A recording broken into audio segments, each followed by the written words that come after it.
How beautiful are the flowers of the elephant or Russian garlic? I swear I grew these for the flowers as much as I did for the harvest.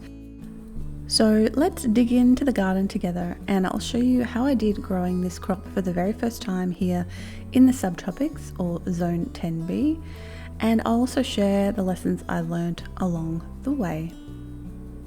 You can see that these ones here are like fully done and have died back.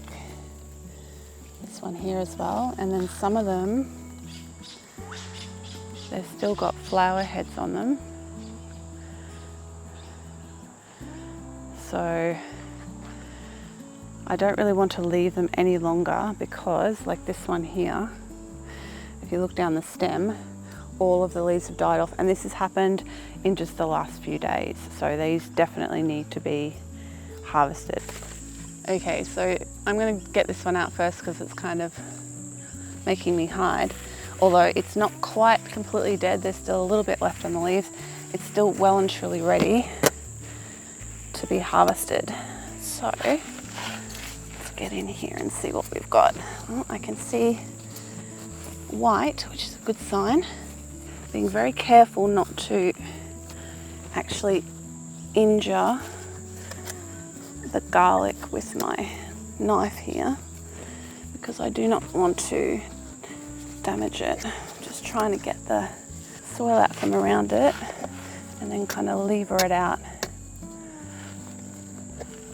Okay, there we go. All right, look at that. So we've got the bulb here, and then we've got these little bulbils. See these little cuties here? Hang on, you can't see that one very well. So these you can take off and plant them next season, and they will then grow into new elephant garlic basically. All right, so let's see, there's some more bulblets in here. I'm gonna try to get them out so I can plant them. Don't want to waste them. 3 of those. See if there's any more hiding in here, but I'll dry them out and store them until next season, and then I'll plant them out down in there, and I'll do the same with the rest of them. Now you can see the soil is quite nicely damp. We've had a lot of rain lately, and I was actually concerned that some of these might have started rotting. Okay, so we go again, we can see some bulblets. I'll pick them out. Okay, so this one, I think it has differentiated into bulbs, but it's hard to tell. It still feels quite round, but it's definitely much bigger than it was when I planted it as a clove many months ago. Kind of hard to see, so they blend into the soil. There's another one. Alice, come here. Come, no, stay here. You're gonna get wet. We're trapped. Would you mind coming to get her? Because I can't wrangle her and a camera and an umbrella at the same time. So as you can see, we've had a lot of rain. This is completely full and it's probably overflowed in the last few days. And so I had to stop harvesting the elephant garlic, but now we're getting back to it and finishing it up and hoping that all this rain has not caused any issues for the rest of the cloves that I hadn't yet harvested.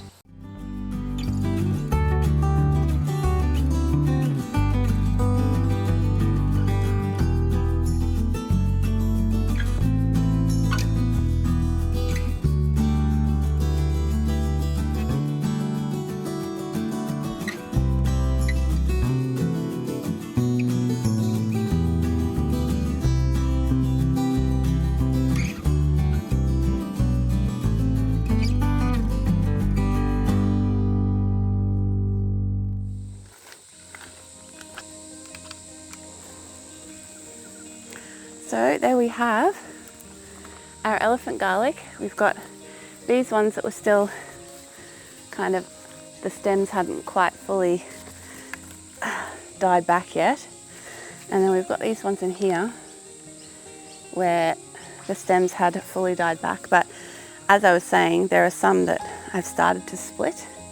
So I didn't want to risk not pulling them up and leave them any longer. And you can see like most of the leaves have died back. So I think these were well and truly ready to come out.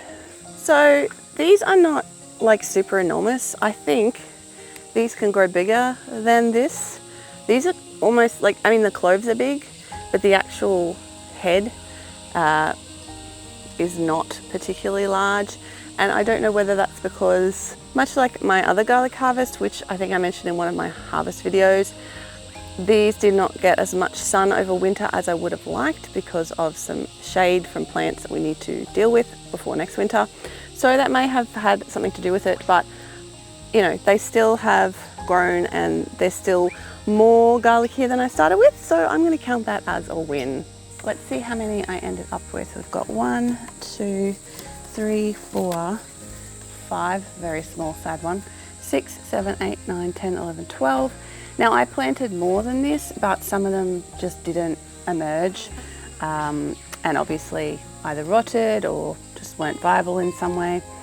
But I'm quite pleased with this. I mean, all of these, except for this really small one, this one looks like, you can see, it looks like it stayed round.